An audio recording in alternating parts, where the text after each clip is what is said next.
Bismillahirrahmanirrahim. Assalamualaikum warahmatullahi wabarakatuh. Apa kabar anak-anak ibu sekalian? Ya, alhamdulillah, segala puji bagi Allah yang telah melimpahkan rahmat dan nikmatnya kepada kita semua, sehingga kita masih diberi kesehatan dan masih bisa berkumpul di kelas pada hari ini. Tak lupa pula salawat beriringkan salam kita sanjungkan kepada Nabi Muhammad Sallallahu Alaihi Wasallam. Allahumma sholli ala Muhammad wa ala ali Muhammad. Baik, sebelum kita memulai pembelajaran pada hari ini, Ibu meminta kepada Abdul untuk memimpin berdoa pada hari ini. Dipersilahkan Abdul. Baik, terima kasih kepada Abdul yang telah memimpin doa kita pada hari ini.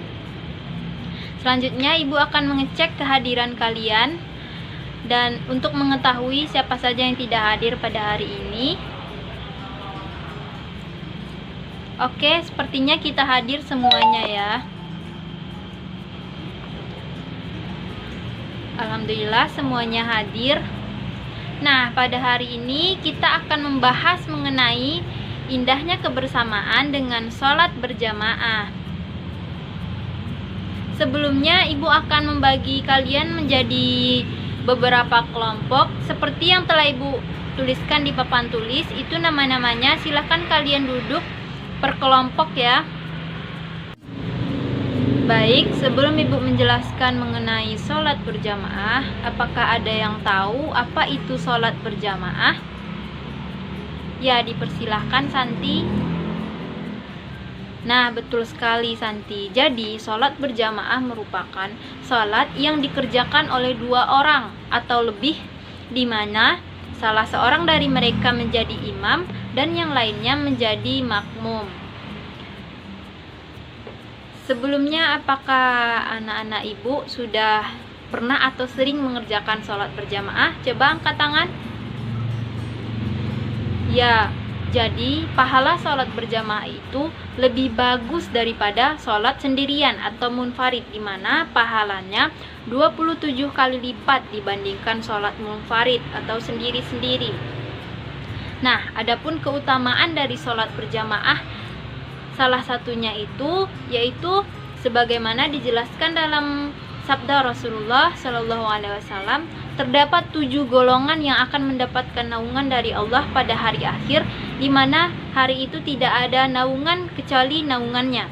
Salah satunya yaitu seorang lelaki yang hatinya terpaut dengan masjid. Maksudnya di sini yaitu seseorang yang sangat mencintai dan gemar melaksanakan sholat berjamaah di masjid. Nah, selanjutnya kita akan mengenal mengenai apa saja syarat sah dalam melaksanakan sholat berjamaah. Nah, syarat yang pertama yaitu adanya imam. Imam ini merupakan syarat yang paling penting dan utama dalam melaksanakan sholat berjamaah. Bagaimana kita melaksanakan sholat berjamaah kalau tidak ada imam? Nah, imam ini merupakan syarat yang terpenting. Nah, syarat yang kedua yaitu makmum berniat untuk mengikuti imam. Syarat yang ketiga, dikerjakan dalam satu majelis. Jadi dalam sholat berjamaah itu dikerjakan hanya dalam satu majelis, tidak boleh dipisah-pisah. Nah, syarat selanjutnya yaitu makmum harus sesuai sholatnya dengan imam, tidak boleh berbeda gerakan, berbeda bacaan dan lain sebagainya.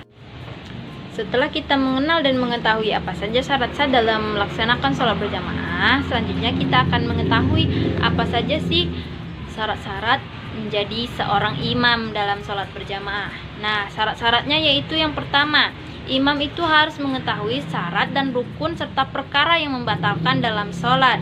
Nah, jadi imam itu harus tahu apa saja syaratnya dan rukun sholat serta perkara-perkara yang bisa membatalkan sholat tersebut.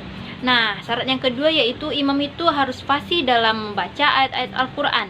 Yang ketiga, di antara orang-orang tersebut, nah, imam ini merupakan orang yang paling luas wawasan agamanya dibandingkan yang lain. Yang ketiga yaitu imam itu harus berakal sehat. Selanjutnya ia harus balik, serta imam itu berdiri pada posisi paling depan. Nah, imam itu merupakan seorang laki-laki. Adapun perempuan juga dibolehkan menjadi imam dengan syarat kalau makmumnya hanya perempuan semua. Nah, syarat yang terakhir yaitu imam tersebut tidak bermakmum atau tidak sedang bermakmum kepada orang lain. Adapun syarat-syarat menjadi seorang makmum yaitu yang pertama, makmum itu berniat untuk mengikuti imam di depannya. Yang kedua, makmum harus mengetahui gerakan sholat imam. Yang ketiga, makmum berada dalam satu tempat dengan imam, tidak boleh berbeda tempat atau berbeda majelis. Yang keempat yaitu posisi makmum itu harus berada di belakang imam. Nah, kalau kita menjadi makmum tidak boleh berada di depan imam. Nah, syarat yang terakhir yaitu hendaklah sholat makmum itu sesuai dengan sholatnya imam. Baiklah, perkenalkan Ibu Juliana Chandra Dewi, NIM 19329102. Baiklah, Ibu akan menjelaskan materi yang keempat yaitu makmum masbuk. Anak-anak Ibu ada yang tahu makmum masbuk?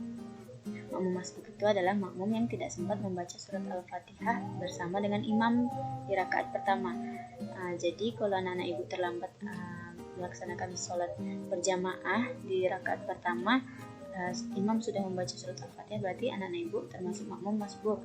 Jadi kalau orang yang mengikuti seluruh rangkaian sholat berjamaah bersama imam itu namanya makmum muwafiq.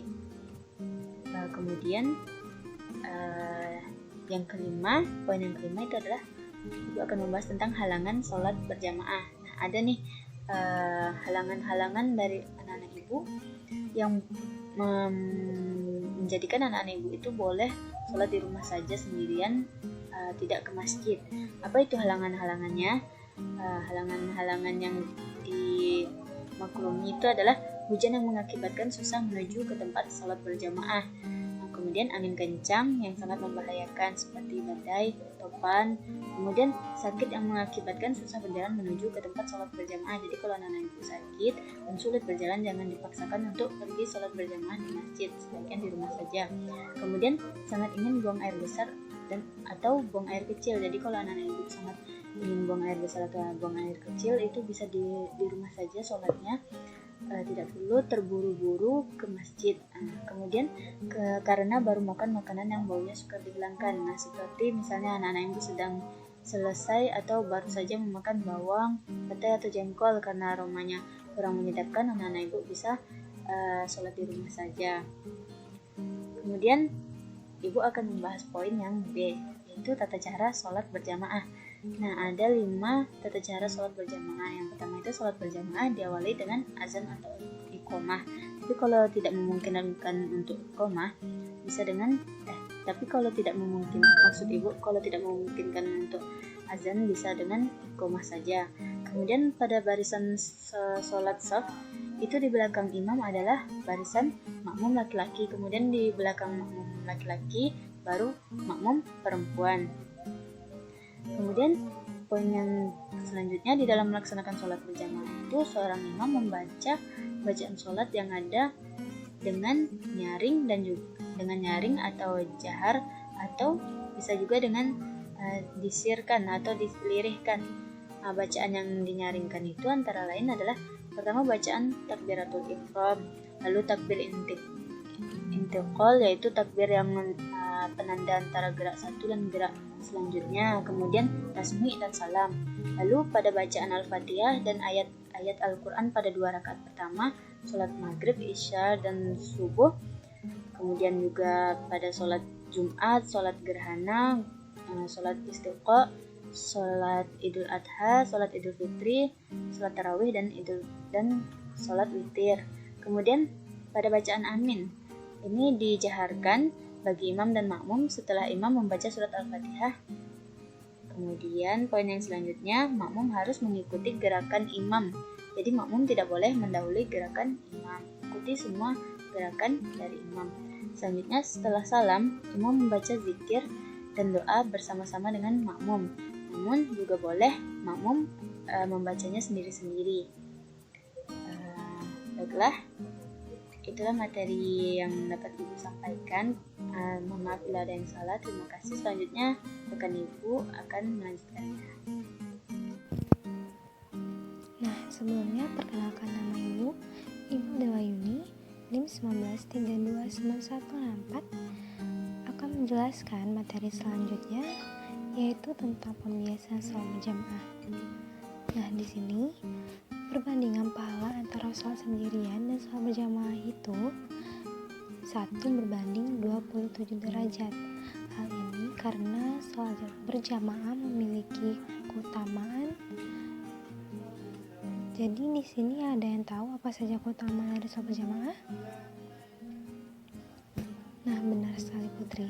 Ibu jelaskan kembali ya. Jadi keutamaan dari sholat berjamaah itu yang pertama menjalin silaturahmi antar sesama, yang kedua mengajarkan hidup disiplin, saling mencintai dan menghargai, yang ketiga menjaga persatuan, kesatuan dan kebersamaan, yang keempat menahan dari kemauan sendiri atau egois, dan yang kelima mengajarkan kepatuhan seorang muslim kepada pimpinannya. Nah, sikap kecintaan kepada sholat berjamaah dapat diwujudkan melalui perilaku sebagai berikut. Jadi yang pertama itu ketika masuk waktu sholat, segera menuju ke masjid dan memandangkan atau mendengarkan azan. Yang kedua, ketika mendengar azan segera menuju masjid. Yang ketiga, mengajak teman-temannya untuk sholat berjamaah. Yang keempat, suka menjalin tali silaturahmi antar sesama di masjid. Yang kelima, senang mendatangi majelis taklim untuk menuntut ilmu agama. Yang keenam, tidak suka membeda-bedakan status sosial seseorang karena kedudukannya sama di hadapan Allah Subhanahu wa Ta'ala. Yang ketujuh, bersikap demokratis tak kepada pimpinan selama tidak melakukan kesalahan. Apabila pimpinan salah, kita wajib mengingatkan ke jalan yang benar, termasuk di dalam taat kepada kedua orang tua dan guru. Dan yang terakhir, menjaga persatuan, kesatuan, dan bersikap demokratis. Baiklah anak-anak ibu, tadi sudah ibu bagi di awal pembelajaran kita itu menjadi 5 kelompok ya. Sekarang waktunya berdiskusi. Sekarang ibu akan memberitahu bagaimana cara kita berdiskusi. Yang pertama itu adalah anak-anak ibu sekarang duduk per kelompok. Silahkan. Baik, anak-anak ibu sudah duduk berkelompok, silahkan saling mengenal dulu di kelompoknya, lalu kemudian anak-anak ibu silahkan mendiskusikan apa yang ingin ditanyakan terkait materi sholat berjamaah. Nanti kerucutkan menjadi satu pertanyaan saja ya setiap kelompoknya. Baik, ibu beri waktu untuk mendiskusikan pertanyaan, silahkan. Baiklah, sudah selesai. Sepertinya anak-anak ibu semuanya sudah memiliki satu pertanyaan di setiap kelompoknya. Sekarang bagaimana cara menjawabnya? Ibu akan memberitahukan. Ibu akan menugaskan anak-anak ibu untuk menjawab dari pertanyaan rekan kelompoknya. Aturannya adalah kelompok 1 menjawab pertanyaan dari kelompok 2, kelompok 2 menjawab pertanyaan dari kelompok 3, kelompok 3 menjawab pertanyaan dari kelompok 4, kelompok 4 menjawab pertanyaan dari kelompok 5, kelompok 5 menjawab pertanyaan dari kelompok 1. Baiklah, itu aturannya. Sekarang anak-anak ibu beri waktu 30 menit untuk mendiskusikan dulu di dalam kelompoknya masing-masing atas jawaban pertanyaan dari rekan kelompok lain. Baik, silahkan. Nah, baiklah. Sekarang anak-anak ibu sudah tahu kan apa jawaban dari pertanyaan dari rekan kelompok lain. Nah, ibu akan mempersilahkan anak-anak ibu setiap kelompoknya untuk mempresentasikan jawaban dari pertanyaan dari rekan kelompok lain. Dimulai dari kelompok 1 sampai kelompok 5. Nanti silahkan memberi tanggapan dan ibu juga akan memberi sedikit tambahan dan koreksi jika ada yang salah. Silahkan dimulai dari kelompok 1. Baiklah, bagus sekali jawaban dari kelompok 1. Ibu akan menambahkan. Baik, itulah tambahan dari ibu. Kemudian anak-anak ibu, adakah yang ingin menambahkan atau memberi tanggapan dari pertanyaan kelompok 2 terhadap kelompok 1 mengenai materi beribadah sholat berjamaah? Baiklah, sepertinya tidak ada. Kemudian silakan kelompok 2 menjawab pertanyaan dari kelompok 3. Baiklah, itu jawaban dari kelompok 2 ya. Anak-anak ibu ada yang ingin menambahkan jawaban atau memberi tanggapan? Silahkan Yusuf. Terima kasih Yusuf. Ibu juga akan memberi tambahan ya, dan sedikit koreksi di bagian ini. Baiklah, kemudian kelompok 3, silahkan mempresentasikan. Kelompok 4, kelompok 5. Baiklah, itulah beberapa kelompok. Semuanya telah tampil ya, semua kelompok sudah tampil.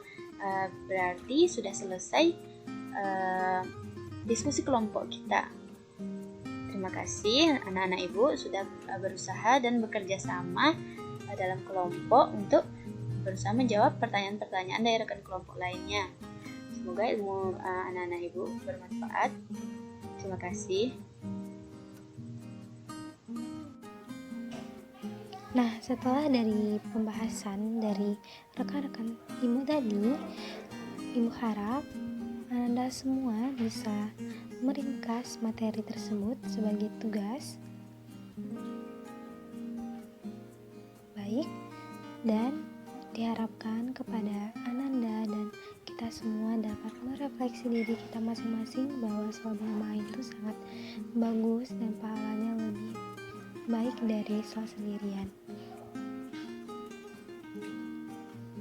Nah, sebelum kita tutup pembelajaran kali ini, marilah kita berdoa bersama. Alhamdulillahirrahmanirrahim. Nah, sekian pelajaran dari ibu. Apabila ada kata-kata yang salah, mohon dimaafkan. Assalamualaikum warahmatullahi wabarakatuh.